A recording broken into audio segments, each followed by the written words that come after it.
ಎರಡನೇ ಸುದ್ದಿ ಕಡೆಗೆ ಹೋಗೋಣ.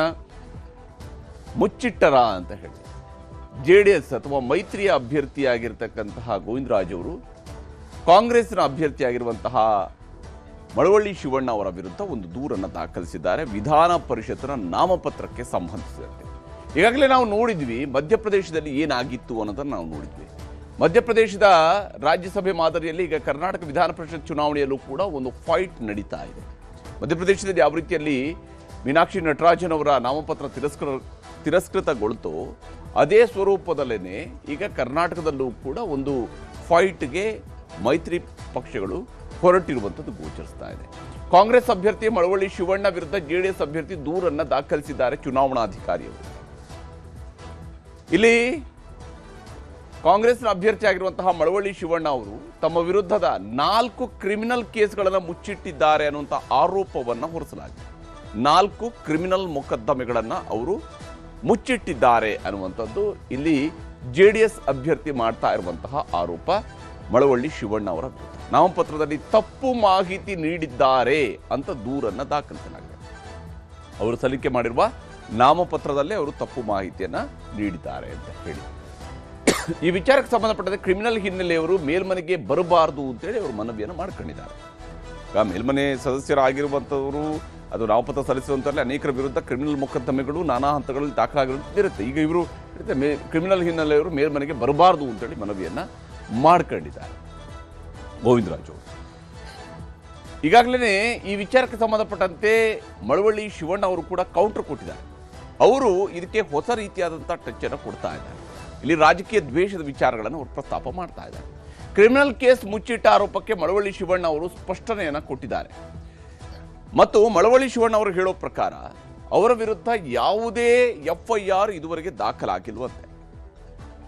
ಚುನಾವಣಾಧಿಕಾರಿ ಕಚೇರಿಗೆ ದಾಖಲೆ ಸಮೇತ ಹೋಗಿ ಗೋವಿಂದರಾಜ್ ಅವರು ಏನು ದೂರು ಕೊಟ್ಟಿದ್ರು ಆ ದೂರಿಗೆ ಉತ್ತರವನ್ನು ಕೊಟ್ಟು ಬಂದಿದ್ದಾರೆ ಮಳವಳ್ಳಿ ಶಿವಣ್ಣ. ಸಿದ್ದರಾಮಯ್ಯನವರ ಆಪ್ತರು. ಈಗ ಸಿದ್ದರಾಮಯ್ಯನವರು ಅಧಿಕಾರದಿಂದ ಕೆಳಗಿಳಿದ ಮೇಲೆ ಮಳವಳ್ಳಿ ಶಿವಣ್ಣ ಅವರಿಗೆ ವಿಧಾನ ಪರಿಷತ್ನ ಟಿಕೆಟ್ ಅನ್ನು ಕೊಡಿಸಿದ್ದಾರೆ. ಈ ಹಂತದಲ್ಲಿ ಅವರ ನಾಮಪತ್ರವೇ ತಿರಸ್ಕಾರಗೊಳ್ಳಬೇಕು ಅನ್ನುವಂತಹ ನಿಟ್ಟಿನಲ್ಲಿ ಈಗ ಎದುರಾಳಿ ಅಭ್ಯರ್ಥಿ ಒಂದು ಮನವಿಯನ್ನು ಮಾಡಿದ್ದಾರೆ, ದೂರನ್ನು ಕೊಟ್ಟಿದ್ದಾರೆ. ಈಗ ಮಳವಳ್ಳಿ ಶಿವಣ್ಣ ಅವರು ಈ ಒಂದು ಪ್ರಕರಣದಲ್ಲಿ H. ವಿಶ್ವನಾಥ್ ಅವರನ್ನ ತಂದಿದ್ದಾರೆ. H. ವಿಶ್ವನಾಥ್ ಅವರ ವಿರುದ್ಧ ನಾನೇ ಕೇಸ್ಗಳನ್ನು ಹಾಕಿದ್ದೆ ಅನ್ನುವಂಥ ಸ್ಪಷ್ಟನೆಯನ್ನು ಕೊಟ್ಟಿದ್ದಾರೆ. ಆದರೆ ಈ ಕೇಸ್ಗಳಿಗೆ ಸಂಬಂಧಪಟ್ಟಂತೆ ಈಗ ನಾನು ಅದರಲ್ಲಿ ದೂರುದಾರ ಅಷ್ಟೇ, ನನ್ನ ವಿರುದ್ಧ ಯಾವುದೇ FIR ಎಲ್ಲೂ ಕೂಡ ದಾಖಲಾಗಿಲ್ಲ. ಒಂದು ವೇಳೆ ನನ್ನ ವಿರುದ್ಧ ದಾಖಲಾಗಿದ್ದರೆ ನಾನು ಅದರ ಕೊಡಬಹುದು, ಆದರೆ ನನ್ನ ವಿರುದ್ಧ ಯಾವುದೇ ರೀತಿಯಂಥ FIRಗಳು ಎಲ್ಲೂ ಕೂಡ ದಾಖಲಾಗಿಲ್ಲ ಅಂತ ಹೇಳಿ ಮಳವಳ್ಳಿ ಶಿವಣ್ಣ ಅವರು ಸ್ಪಷ್ಟನೆಯನ್ನು ಕೊಟ್ಟಿದ್ದಾರೆ. ನೋಡಿ, ಇಷ್ಟು ಸುದೀರ್ಘ ವರ್ಷಗಳ ರಾಜಕೀಯದ ನಂತರ ಅವರು ಇದೇ ಮೊದಲ ಬಾರಿಗೆ ವಿಧಾನ ಪರಿಷತ್ ಚುನಾವಣೆಗೆ ನಾಮಿನೇಷನ್ ಅನ್ನು ಮಾಡಿದ್ದಾರೆ. ಸೋಲಿನ ಭೀತಿ, H. ವಿಶ್ವನಾಥ್ ಅವರ ಕುಮ್ಮಕ್ಕಿನಿಂದ ನನ್ನ ವಿರುದ್ಧ ಆರೋಪವನ್ನು ಮಾಡ್ತಾ ಇದ್ದಾರೆ ಅಂತ ಹೇಳಿ ಮಳವಳ್ಳಿ ಶಿವಣ್ಣ ಅವರು ಇಲ್ಲಿ ತಿರುಗೇಟನ್ನು ಕೊಟ್ಟಿದ್ದಾರೆ. JDSನ ಅಭ್ಯರ್ಥಿಗೆ H. ವಿಶ್ವನಾಥ್ ಅವರ ಕುಮ್ಮಕ್ಕಿನಿಂದಾಗಿ ಈ ಆರೋಪಗಳನ್ನು ತನ್ನ ವಿರುದ್ಧ ಮಾಡಲಾಗ್ತಾ ಇದೆ ಅನ್ನೋದು ಅವರ ಆರೋಪ. ಅಷ್ಟೇ ಅಲ್ಲದೆ ಈಗಾಗಲೇ ಏನು ಮೀನಾಕ್ಷಿ ನಟರಾಜನ್ ಅವರ ನಾಮಪತ್ರ ತಿರಸ್ಕೃತಗೊಂಡ ನಂತರ ಕಾಂಗ್ರೆಸ್ನವರು ಒಂದು ಸ್ಲೋಗನ್ ಅನ್ನು ಶುರು ಮಾಡಿದ್ದಾರೆ. ವೋಟ್ ಚೋರಿ ಅಲ್ಲ, ಸೀಟ್ ಚೋರಿಯನ್ನು ಮಾಡ್ತಾ ಇದ್ದಾರೆ ಅಂತ ಹೇಳಿ. ಈಗ ಅದನ್ನು ಇಲ್ಲಿ ಮಳವಳ್ಳಿ ಶಿವಣ್ಣ ಅವರು ಕೂಡ ಬಳಸ್ಕೊಂಡಿದ್ದಾರೆ. ವೋಟ್ ಚೋರಿ ಸಂಪ್ರದಾಯದವರು ಇದೀಗ ಸೀಟ್ ಚೋರಿಗೆ ಕೈ ಹಾಕಿದ್ದಾರೆ ಅಂತೇಳಿ ಟಕ್ಕರ್ ಕೊಡುವಂತಹ ಕೆಲಸವನ್ನು ಮಳವಳ್ಳಿ ಶಿವಣ್ಣ ಅವರು ಮಾಡಿದ್ದಾರೆ.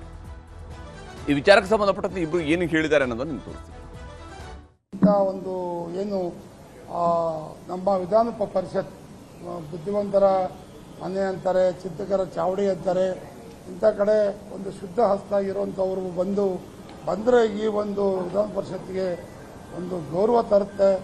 ಹಾಗಾಗಿ ಈ 4 ಪ್ರಕರಣಗಳನ್ನ ಮುಚ್ಚಿಟ್ಟು ಇವರು ನಾಮಪತ್ರ ಏನು ಸಲ್ಲಿಸಿದ್ದಾರೆ ಅದನ್ನು ತಿರಸ್ಕಾರ ಮಾಡಬೇಕಂತೇಳಿ ನಾನು ಇವತ್ತು ನನ್ನ ತಕರಾರು ಅರ್ಜಿಯನ್ನು ಕಾರ್ಯದರ್ಶಿ ಮೇಡಮ್ ಅವರಿಗೆ ಕೊಟ್ಟಿದ್ದಾರೆ.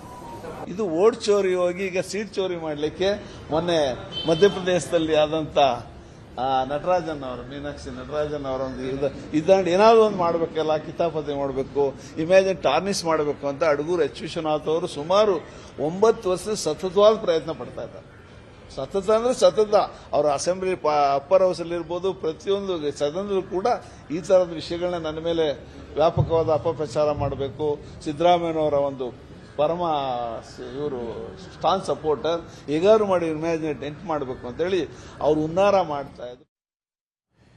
ಹೀಗೆ ಒಬ್ಬರು ಆರೋಪ ಮಾಡ್ತಿದ್ದಾರೆ, ಮತ್ತೊಬ್ಬರು ಪ್ರತ್ಯಾರೋಪವನ್ನು ಮಾಡ್ತಾರೆ, ತಿರುಗೇಟನ್ನು ಕೊಡ್ತಾ ಇದ್ದಾರೆ. ಆದರೆ ಇಲ್ಲಿ ಇರುವಂತಹ ಪ್ರಶ್ನೆ, ನಿಜಕ್ಕೂ ಮಳವಳ್ಳಿ ಶಿವಣ್ಣ ಅವರ ವಿರುದ್ಧ FIRಗಳು ದಾಖಲಾಗಿದ್ವು? ಯಾವುದಾದ್ರೂ ಕೋರ್ಟ್ನಲ್ಲಿ ಅವರ ವಿರುದ್ಧ ಪ್ರೊಸೀಡಿಂಗ್ಸ್ಗಳು ನಡೀತಾ ಇದ್ದು ಅದು ಇನ್ನೂ ಕೂಡ ಬಾಕಿ ಉಳಿದಿದೆಯಾ?